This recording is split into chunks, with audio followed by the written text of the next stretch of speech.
Welcome to Hello Chaos, a weekly podcast exploring the messy and chaotic minds and lives of founders, entrepreneurs, and innovators.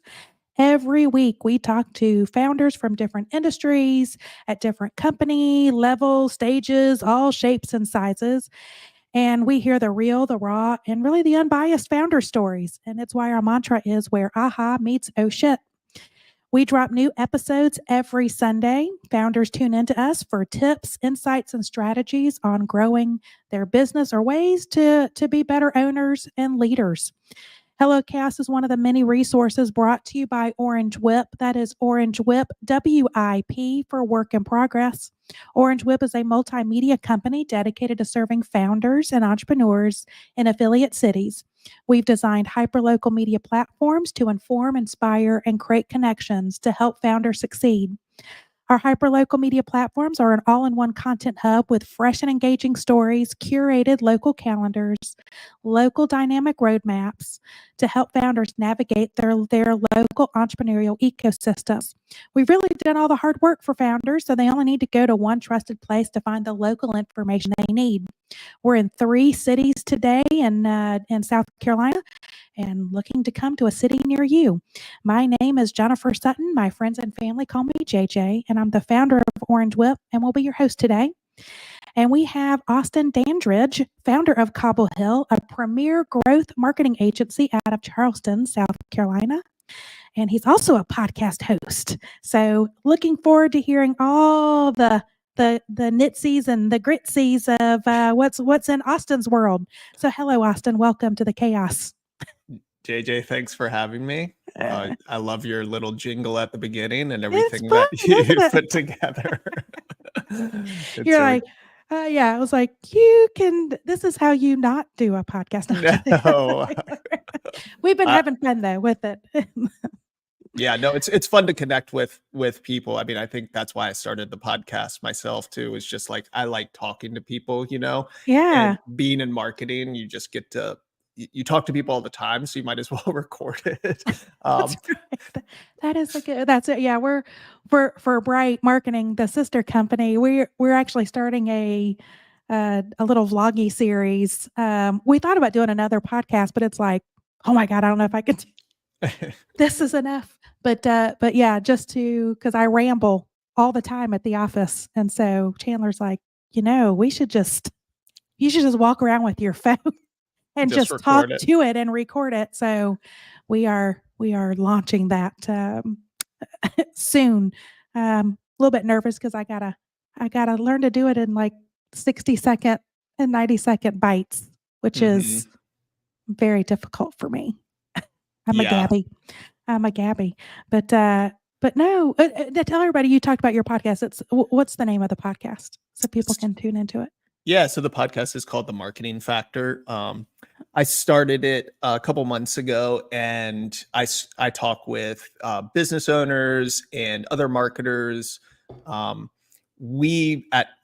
I run an agency called Cobble Hill here in Charleston, South Carolina, but we service brands all over the world. But we mainly work with direct-to-consumer e-commerce businesses, hospitality, businesses like hotels and spas and things like that, and do a little bit of real estate as well.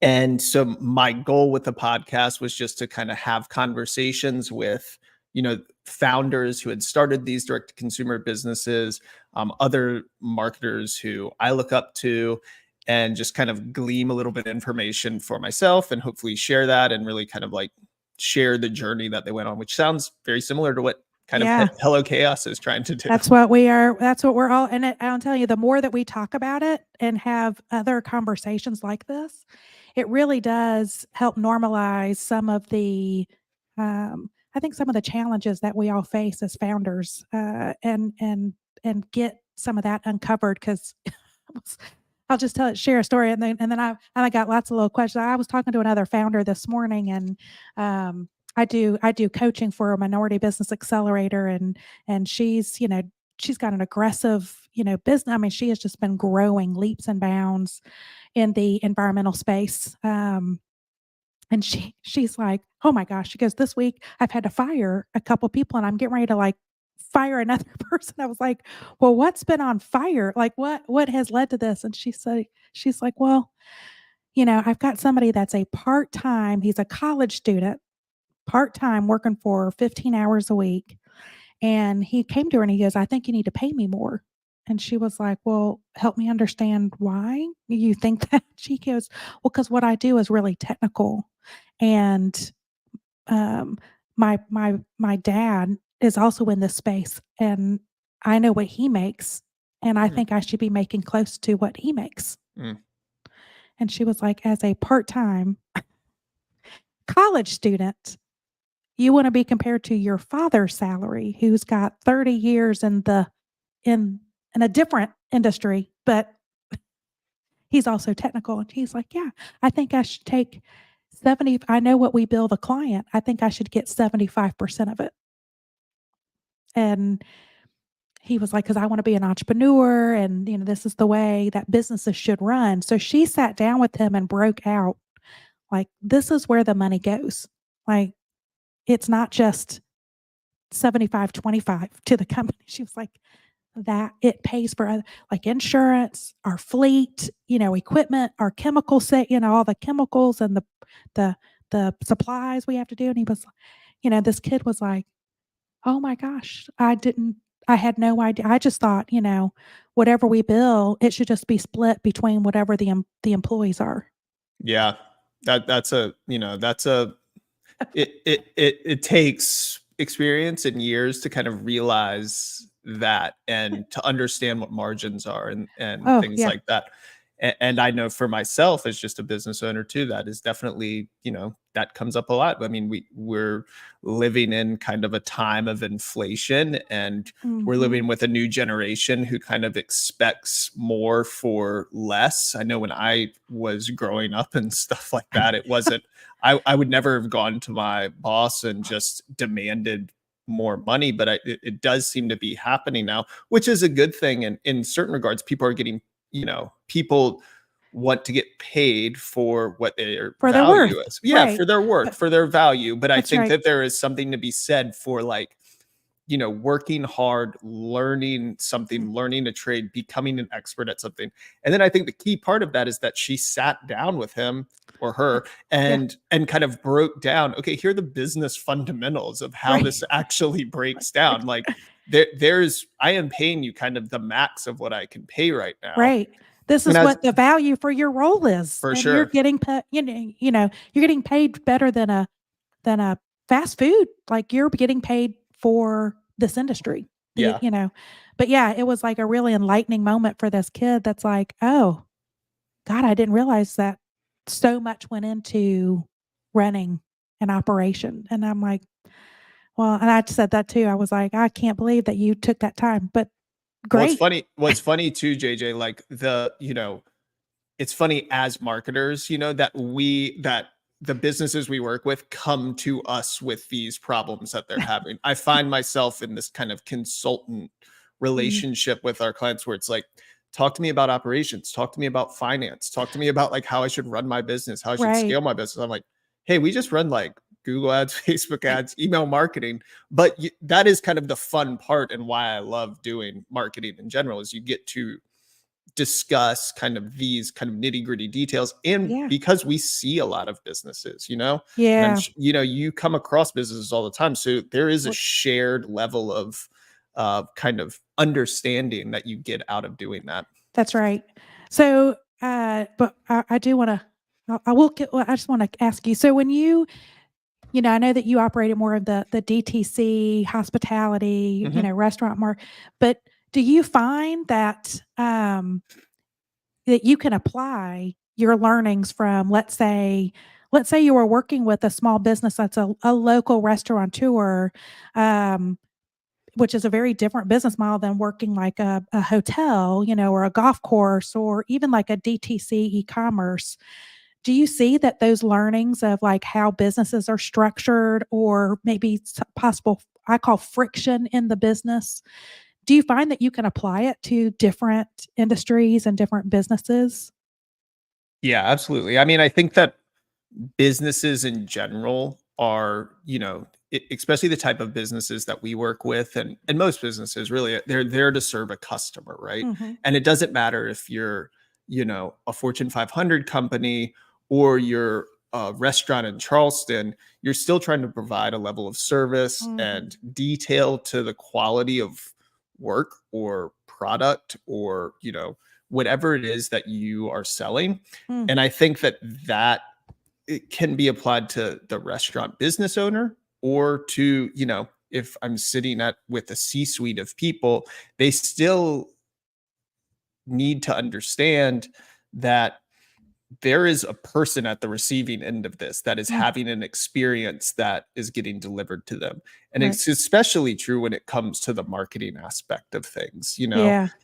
And I mean, I don't personally feel qualified to talk that much about the actual operations of a business because I don't know the supply chain and things like Right. that, but I've come across it enough that I can at least network with people and put them in the right conversations Yeah. because of the partners that we work with. And I think the same can be said for working with restaurants. It's like the value that we can say to a restaurant in Charleston is, hey, maybe you don't need to advertise. You don't need to run Facebook ads. You don't need to do an email marketing campaign.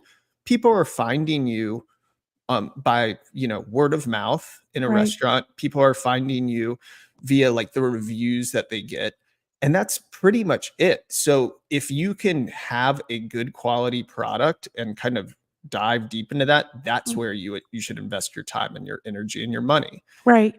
Right. And I was just curious of, like, as an agency owner, do you ever run into because I got into this conversation with another, um, he was an operations person that's in a startup, and he's like, "Well, if we get if we're looking for an agency, but we really need to have an agency that is very versed in, um, DTC, like pharma."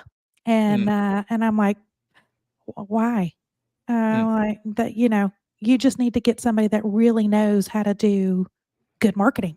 mhm, Because if they're really good, they can apply it mhm. of, you know, someone Yeah. doesn't need to be a specialist in hospital or healthcare marketing, which is, Mhm, I'm just trying to break that, because I hear that a lot out mhm. in the noise of, "Oh, well, I'm so special. My company is, oh, so special that I need to have an agency that only specializes in what I do." Yeah. And I'm like, "You're limiting yourself to, uh, by not exploring Yeah. the best thinking."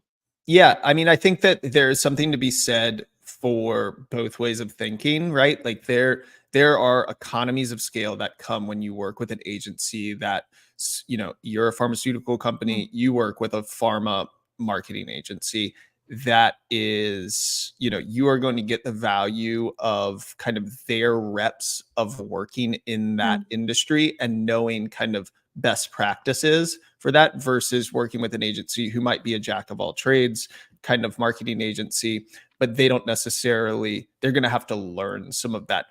Pharma's, we've done pharma before. yeah. It's very technical. There's a lot of legalese that you have to jump through. So Mhm. specializing in that is pretty important, but at the same time, you are getting a very kind of homogenized way of Right. thinking and getting a very kind of boilerplate type of That marketing where Yeah. you're not going to get kind of the outside the box thinking. So I Right. think it depends. Um, but yeah, I mean, I think for the sales process in general as a marketing agency, we've found that like specializing in something kind of helps the conversations that we have. Yeah. And, the type of work that we do, there's a certain level of client. They need to be at a certain, size business. Threshold. Yeah. Yeah, for us to really like be able to provide value to them because we work with such a small amount of clients. And so I think that our our pitch and our idea and our level of expertise is like let's go into this vertical of e-commerce, hospitality, kind of Mm, luxury space, focus on three services that we can do really well, and build the agency around that. Now, That's right. when I started the agency, it was like, dude, I'll take anything. Yeah, that's right. We'll shoot photos, we'll do branding, we'll do websites. And it was great because you really kind of you work with a lot of different You do. businesses. That's Yeah. right. So how did you get started? Like, what led you to start your own agency, start your own company? What was that journey for you? Yes. Yeah. So I uh, was living in New York City, working as a freelance photographer, and had, you know, basically decided that I've always been very visual, graphic arts, and photography and video, and I was a musician too, so I have a lot of like creative, artistic passions, and I needed a full-time job basically in New York City. That freelance photography wasn't cutting it. And so I applied for a job in about 2010 at a social media marketing agency called Movement Strategy. They're fairly small at the time. There were probably 15 people. Now they're about, I think 200 people Wow. with offices, all over the All country. over. And but at the time, they were kind of at the forefront of social media marketing agency. Social media back then, like businesses were just starting to get Facebook pages and still needing to be kind of sold on the idea of what, how social media can add value to a business. Right. Which now, if you think about it, you're like, geez, no one's questioning that. Back then, it was like, it was a sell. So this company had got a bunch of big clients just kind of because they were at the forefront of it. So we were working for the New York Knicks, we were working for the Rangers, we were doing stuff for Absolute Vodka, and doing cool like Facebook stuff where Facebook was kind of new and fresh. And so worked at that agency. And then my wife had gone to school down in Charleston, and we decided to move down to Charleston. So I got another job at an agency down in Charleston, and it's kind of like started my agency world. And I was like, well, I guess I'm just going to work in agencies for a little bit. It's fun. You're like, I'm with my people. Totally. I'm with my people. This is fun. And it's a career. But the agency that I worked at in Charleston, it just wasn't, it was more of, they weren't doing social media. They weren't necessarily, it wasn't quite as like exciting as what I had done in New York. And so I started kind of freelancing, doing stuff on the side. And then eventually I was just like, you know what, I'm going to start my own agency. So I just went out on my own, basically taking the freelance knowledge that I had, started, hitting up clients and just saying, hey, I'll do photography, I do branding, I do websites. And this is when websites, especially e-commerce websites, were like very new. Right. And so there was a big opportunity for us to start working with businesses. It started on the Charleston market, but then it slowly expanded around where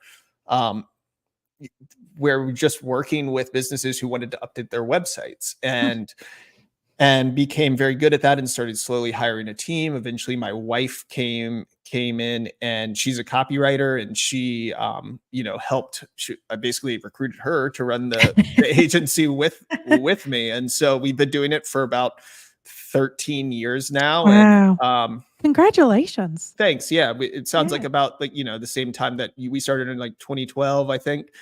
So around the same time that you kind of got your agency started. So what's been the most rewarding part of starting the company? Well, I mean, of course, like working for yourself is great. Like I personally like to chart. I'm an entrepreneurial spirit, so I like working with other entrepreneurs.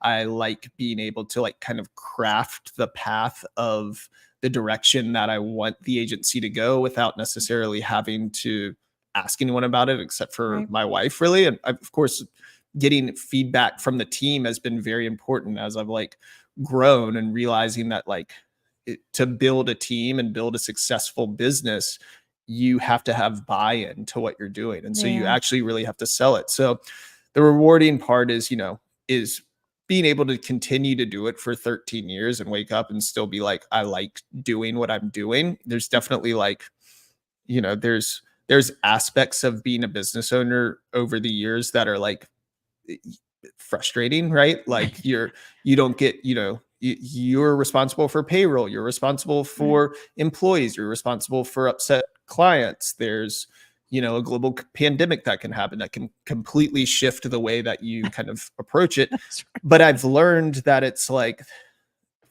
that's kind of what's like kept me interested, Hmm. like and the most rewarding part too is like we were doing photography and video and websites, and now Sure. we've really specialized and worked with a certain type of client. And so positioning the business has been pretty rewarding over the past couple of years to like figure out where we are in the space and Hmm. not just be a jack of all trades, master of none. Yeah. I love it.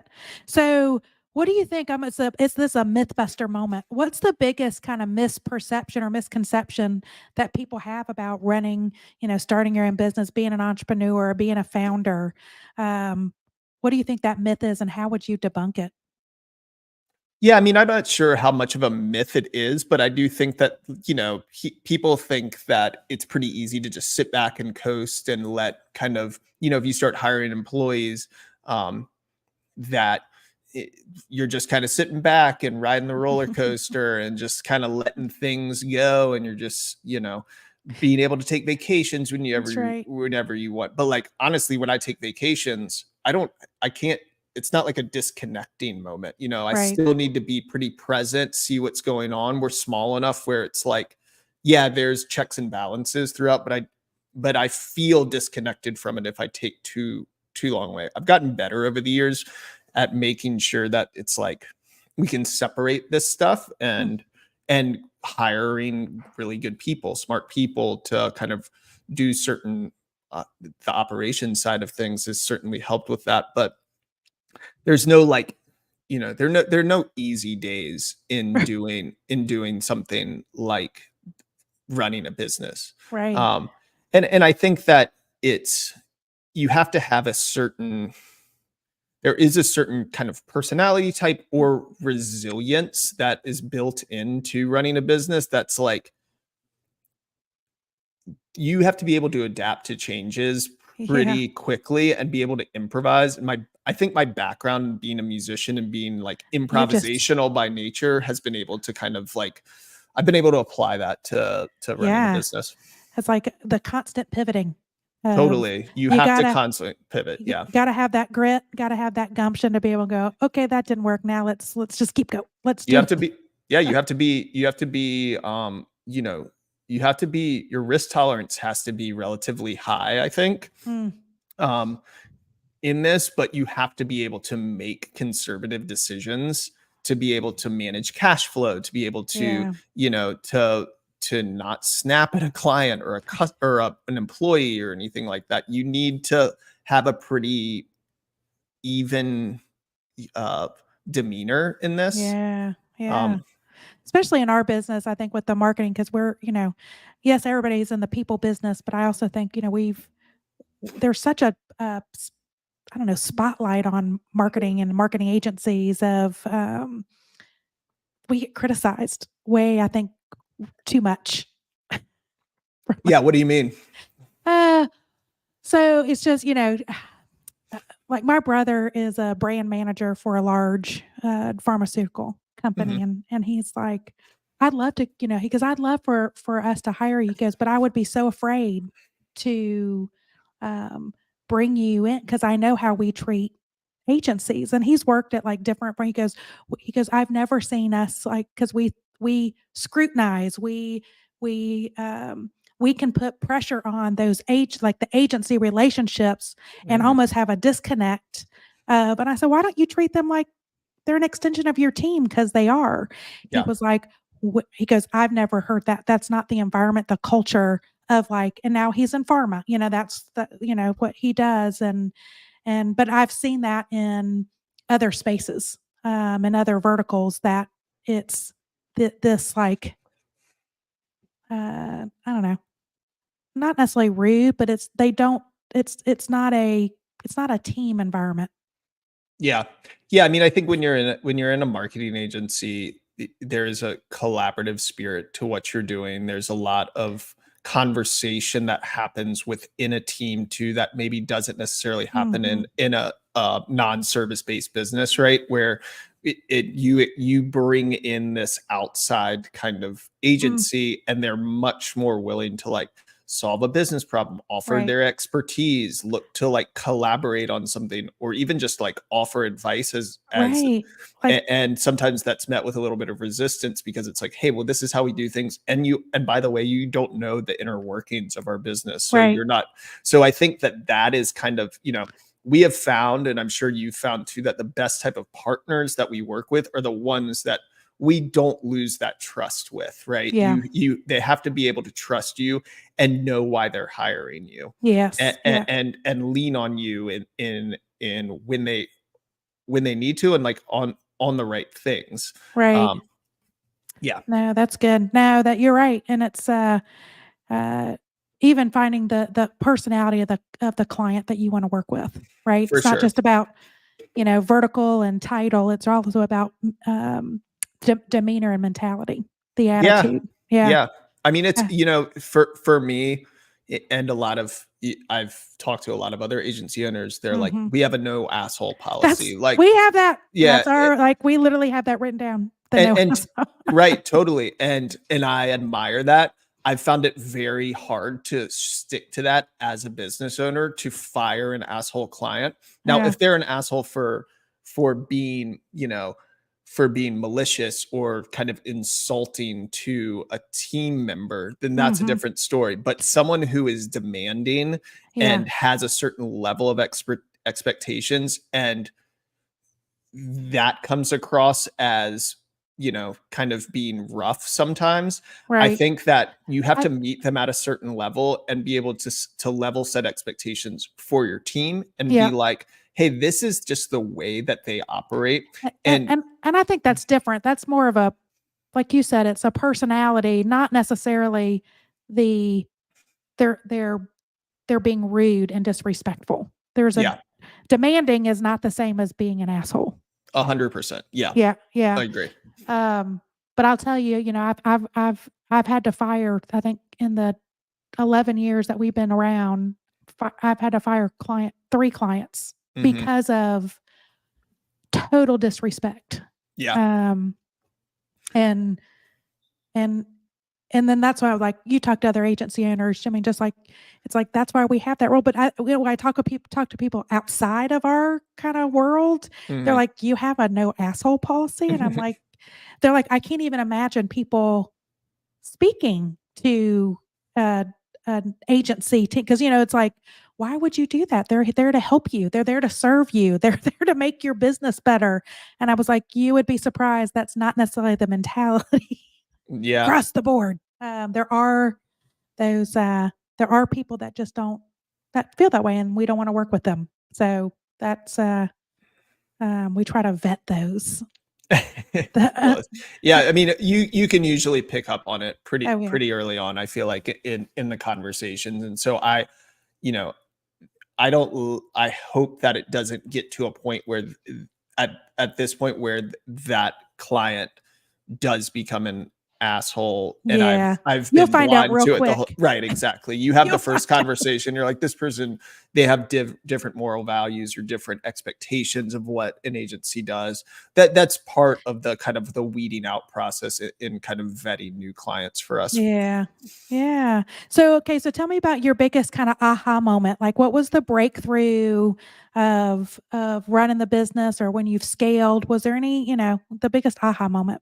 Yeah, I mean, I think that for us, it's been a series of small aha moments. To be completely honest, I wouldn't say there was one gigantic thing where I just woke up and said, "Wow," because honestly, I feel like I'm still learning things now that are gonna push the agency forward and continue to evolve it. But I think, hiring people that have experience has been a pretty good unlock for us.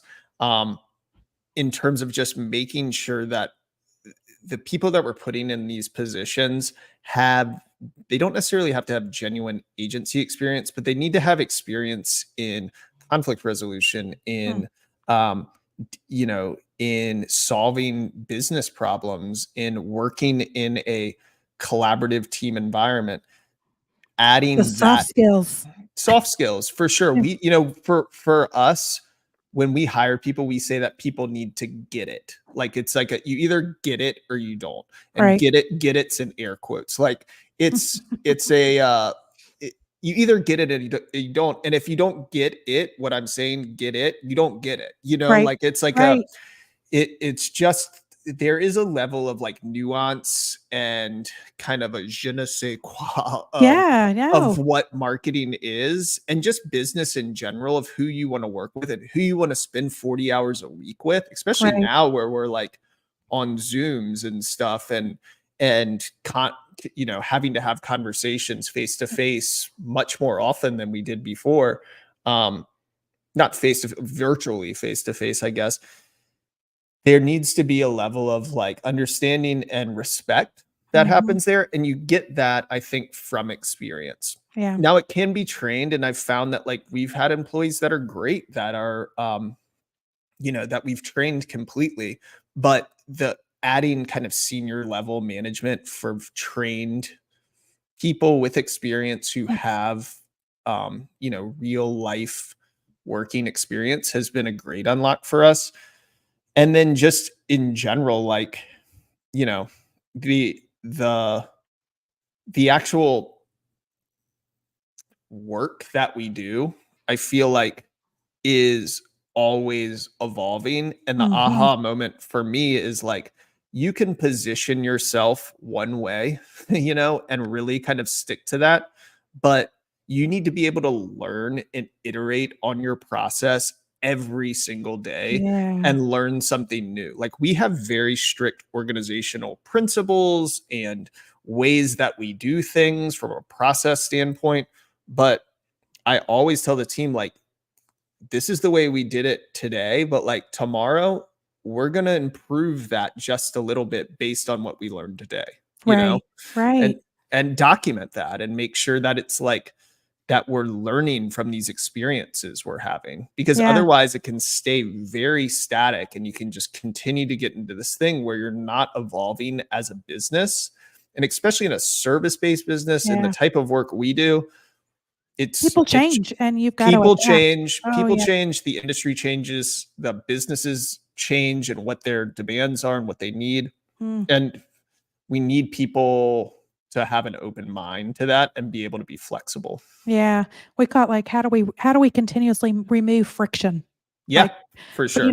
friction, whether it's internal within Mhm. our team or friction within how do we work with our clients. But 100%. but sometimes you think, okay, I've got this great process Yeah. and it works for, a few months and all of a sudden something happens and it's like, okay, we've got friction. Uh-huh. How do we grease that? How do we remove that? So Well, and the yeah, hardest part about that too is, you create this process and you train your team on this process, right? And you're like, this is the process, this is the way we do things.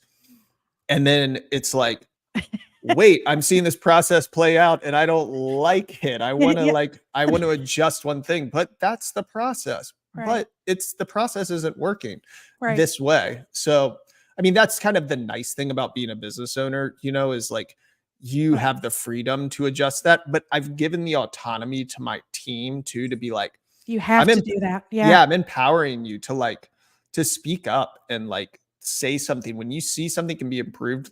Let's have the discussion or implement it yourself. right, right.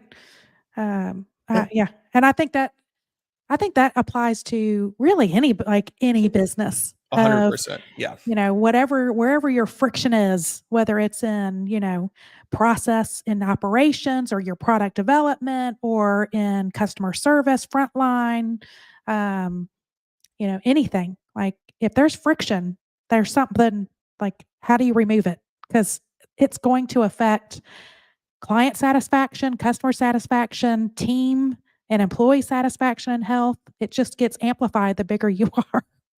So yeah, knock For those sure. things out. So on the flip side, what has been the most significant challenge that you have faced in your 13 years of doing business? What's like your biggest oh shit moment? Well, I've had a couple. I mean, I think so I started the business with a partner, and about 3 or 4 months into it, she basically said, "Hey, this isn't for me. I don't want to do it." So I basically like, bet the farm on this person, Right. and then she just kind of pulled the rug out from under us, and I was like, well, I guess I'm gonna have to do this myself. And she had much more experience in the agency world. So I Okay. felt much more comfortable with her kind of at the helm, I guess. But from that, I was like, after a couple of weeks, I was like, "Well, I can do this myself." She like Right. how much value was she actually adding? And so from that, I was like, well, okay, I can do this on my own. I'd say the next like biggest challenge was obviously like, you know, the pandemic itself Oh, yeah. was pretty crazy. Like, being in marketing, a lot of businesses just Oh, that was decided, like the first thing. yeah, that was the first thing they would cut. So it was a little scary. And so, Mm. the good thing was that we were pretty nimble at the time. We weren't like huge. And I was able to kind of reduce my salary but not reduce anyone else's salary. And so we were able to kind of like stabilize in those first few months. Mm. And then honestly, like waiting it out and repositioning to be really like paid search focused, and email marketing really paid off for us because a lot of businesses moved online. And so, Mhm. we lost a bunch of clients at the start, but eventually it was just like boom, boom, boom, boom, boom. Tons of clients came in, and this is a very similar story to a lot of businesses, Yeah. right? A lot of businesses grew during what was a pretty like tragic situation for Right. businesses like restaurants and stuff like that, who had to just Oh shut my down gosh. completely. Yeah. um and then the last kind of challenge that I've been met with recently was I had another partner who kind of started kind of maybe like 7 or 8 years ago. And then about 2 years ago, decided that he wanted nothing more to do with the business. Entrepreneurship wasn't for him. He wanted to go back to the workforce of just being kind You of just wanted to grab a salary. just wanted to grab a salary. And that Yeah. was fine, but like at the moment, it was like, wow, Oh. really? Like you don't want to work for yourself. You don't want to like continue to invest your time and energy into something that you've been spending the past 5 years of your life on, Mm. and like wrapping my head around that. But in all honesty, it has been great because it made me kind of focus more on a side of the business that I had been neglecting, which Mm. was kind of the advertising side of things. And I'd kind of left up to him. And then I became much more kind of engrossed in that, and learned pretty much everything I can in a very short amount of time from a digital advertising perspective. And uh, it paid off because then I was able to make much better decisions, quicker decisions, because Mm. kind of saw the process as it was and was like, well, we should be doing this completely differently. Yeah. Um, and so every kind of challenge, and I'm sure I'll meet one soon again, like it's not, We all do. yeah, totally. They come and they go, but I've learned that you just have to be a little resilient. You have to learn from Mm. them. You have to be smart with the decisions that you make. But I've also had like, I've had, I've run the business with my wife. So I've had a great support system Yeah. in place already that I can kind of lean on, and Talk she through those talk through, decisions. Yeah. it's great to run a business with your spouse. It's also, it's incredibly hard sometimes too. Yeah. Um, but the great thing about it is there is like a shared kind of camaraderie, and Mm. you can solve problems in not just like in your head, like tossing and turning. Yeah. Do you sleep at night? Yeah, no, I mean, there's definitely been nights where I haven't slept because, and that is just part of it. That's That part of is. life. That's part of life. That's not just like business owners, like everyone Yeah. goes through this stuff. And that's what I realized. I'm like, I used to have such a like, this business is everything. I Yeah. need to do this. Like, it needs to go this certain way. This client can't be this unhappy. It needs to be fixed right this moment. And I'm like, no, just let that go. Like Mm. life just kind of happens, and it's easy to say that, like, but it's kind of true. Like, if you put your head down, work hard, like, good things happen. And I Yeah, found that through talking to tons of people, and I've seen businesses come and go. And the ones that are successful are the ones that, like, work hard, truly believe in what they're doing, and are passionate about it, that's right. And staying focused. I feel you. There's a exercise that I started incorporating. What was it, like about a year ago? Or I'm coming up on about a year. I started applying this because I would have anxiety at night, or like either worrying about crap that happened in that day, or within that week, worried about the future, like just in those like panic moments. And I wasn't celebrating, like really focusing on, you know what, I had a good day. So another founder had given me this advice about a year ago, and I've applied it. I don't, everyone's like, you should journal. And I'm like, I don't have time to journal. I've got 4 kids, I'm like, we run a business. It's crazy. So I'm not going to journal, but I answer these 3 questions, and I do put these in a little notebook, but it's, what was my moment of joy? So I can reflect on the day of, even the really, really bad days, there's something good happened to it, right? I can always find some kind of joy, um, just in life. Doesn't necessarily have to be related to the business, but just, could be something with kids, spouse, family, or, to celebrate one of our team members, something good has to happen. So I always kind of note whatever my joy moment was. And then I write down, like, what did I fail, or what did I have most anxiety about or worry about, that I'm stressing over.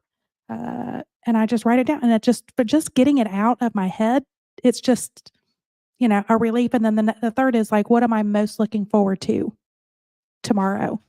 And when I start looking at my notebook, the things that I was so anxious about or worried about, or things that I felt like, "Ugh, you know, this was terrible," those moments, they're just getting smaller. Not or those small moments just aren't a big deal. Things that I used to worry about, I'm like, God, I was worried about that.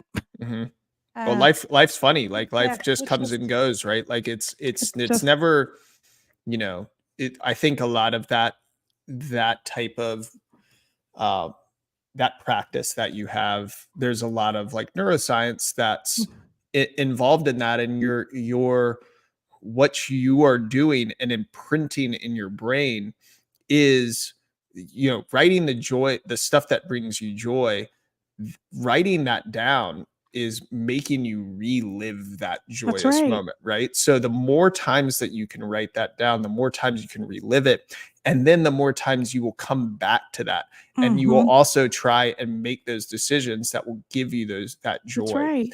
And it doesn't necessarily have to be a vacation or something like No, that, right? Like, it's the way that this person acted when I was able to give them a promotion, that's right. the look on their face, or whatever, Or whatever it had a is. really good client meeting, or a client gave me a compliment, or, or our team the compliment. I mean, it's been a great practice. I sleep better, 100%.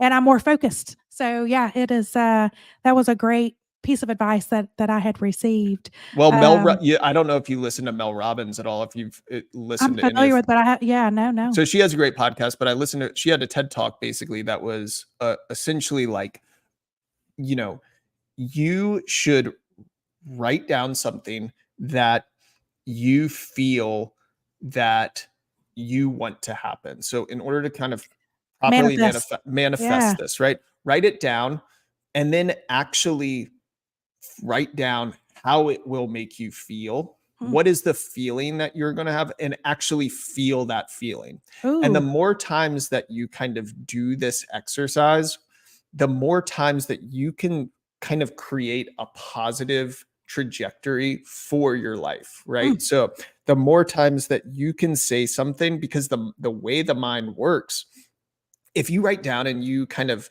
ruminate on these negative thoughts, this client's going to leave me, this, yeah. I'm going to have to fire It will people. come true. don't It want to will do come that. true. Yeah. Exactly. This stuff does come true because you're ruminating on it. You're feeling the feelings. And if you Right. can feel the feelings of what it feels like to save those jobs, to Mm, save that client, to lose that client and get a better client, how good you're going to feel. right. You Bringing can actually joy. Yeah. totally. It's that's kind of like that's what's great about living in this time is there Mm, is so much new like research around neuroscience and around yeah. how to stay mentally healthy, because as a business owner it's certainly hard to, because it does feel like sometimes you are doing it alone. Yeah. Yeah. You do feel isolated. And so, let me, is there any routines that you do to kind of keep you motivated, keep you focused? Yeah, That would, I don't have any like daily practices. I mean, I okay. meditate for sure, but I don't have any daily practices that I strictly kind of adhere to that I feel like that. But I will say what keeps me motivated in general is I'm a big surfer, Yeah. and I'm because of that interest in surfing, it's created a world for me that, I travel because of surfing. Mm, I read about surfing. I watch surfing. The people that I meet, I can talk to about surfing. I've created like, a community around surfing that's more than just the act of surfing. mm, And so from that, I've been able to stay inspired and incorporate that inspiration into other things in mm, my life. And now I have 3 kids and been able to like incorporate that and share surfing into them, or take their interest and show them, they see the fact that I've invest time into this, activity. mm. And it's more to me than just going to the beach, grabbing a board and going out there. But there's Right. like It's a community. it's Like a community, it's a life yeah. around it. It's how you talk to people. I mean, we were just in Portugal, for Mm, example, and just being able to meet people on the beach very easily, whereas like someone who necessarily didn't surf wouldn't be able to kind of go up and mm, strike up a conversation like that. But my kids are able to see that and see how easy that comes, and not necessarily that they have to be surfers to do that, but right. like the fact that there is a shared interest here makes things like that a lot easier, and it's easier to kind of pull inspiration. Yeah. Ah, I love it. What piece of advice have you, I mean, the Mel Robbins was a wonderful piece of advice. Is there any other advice that you've gotten as a from another founder or a advisor that you're like, I took this to heart and I it's a practice I put into place? Yeah, it's, I get advice all the time, and I feel like it's useful to implement pieces of advice and see how it kind of affects you. Mm, There's nothing that sticks out that anyone's ever told me that I've been like, I've it's my guiding principle, right? right. I've had mentors and I've been able to ask them, questions, or learn from them, or if I have a tricky business problem, come to them. But I think that the advice that I get kind of shapes more how my view of the world, and it Mm, doesn't necessarily become something that gets etched in my mind. I'm okay. also a much more visual person, and so Yeah. I have a hard time recalling conversations anyways, and so the advice that that we that that me and my wife have received has always been like, how can we apply this and become like better at what we're doing? Oh dear. Okay. And then okay, if we sat down a year from now and had some cocktails, what will we be celebrating? Oh, that's a great question. I mean, there's we would probably be celebrating the success of our podcast together. We would be Yeah. All right. uh no, I mean, I think that there's for me, the biggest thing that I'm working towards is really trying to figure out what is it that we offer to businesses that is different and unique and Mm, adds value. mm, And I think that I've still not cracked the code on that. So I think if anything, I want to get closer to the answer of what that is by this time next year. Ah, And that's it's great.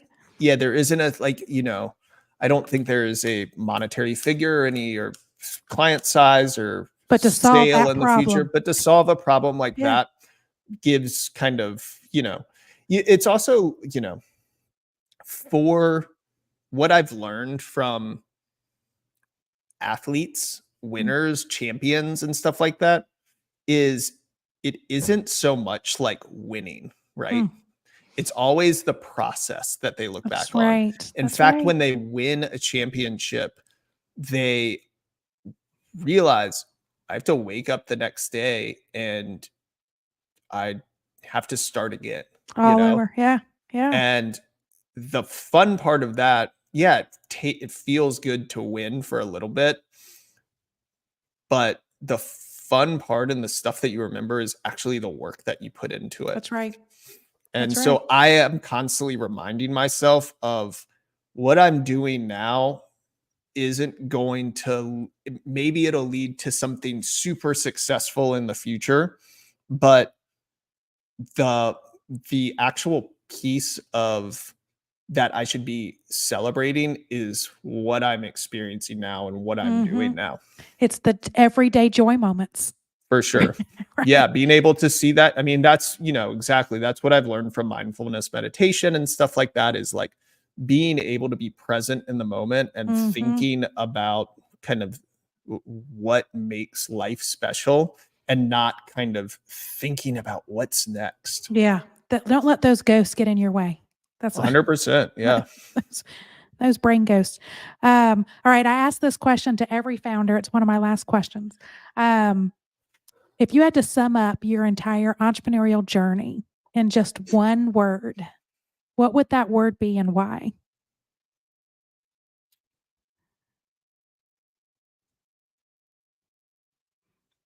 Oh gosh, JJ.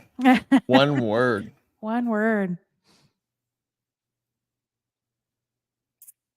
Well, it would probably be fun. Ah, I love it. I love asking this question because I get a different answer every time. What's your word, JJ? Serendipitous. Serendipitous. Yeah. Hmm. Everything just kind of fell into place. Or I would say, I'm an accidental entrepreneur.